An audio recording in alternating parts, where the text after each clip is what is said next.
Minu poeg tahtis saada keemikuks või usumeheks, no kes seda teab. Aga mina läksin oma onu eeskujul Tartu Ülikooli farmaatsiat õppima. See huvi farmaatsia vastu tekkis mul juba lapsepõlves. Ma nimelt olin juba 6-aastaselt oma elu esimese retsepti kokku keeranud. Andsin siis onule proovida ja kontrollisin, et kuidas mõju. Mõjus. Ääre pealt oleks otsad ära andnud.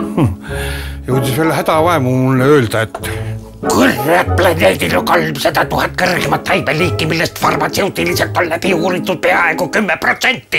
Mine hakka proviisoriks, sul on suur tulevik ees. Muidugi, läksin Tartu Ülikooli farmaatsiat õppima.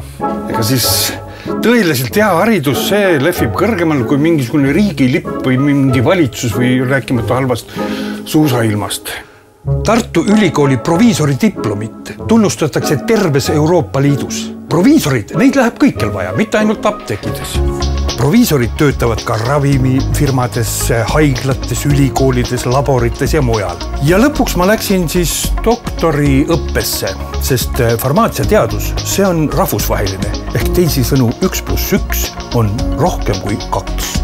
See masin siin suudab 1 tunni jooksul 50 000 tabletti välja pressida, aga inimkonna jaoks on seda vähe, on vaja veel rohkem ja veel paremaid tablette.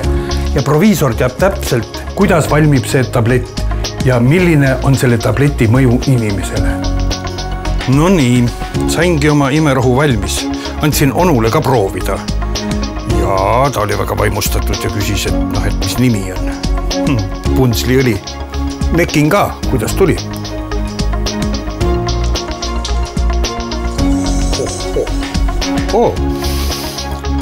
Tule õpi proviisoriks Tartu Ülikoolis ja tee oma imerohi valmis.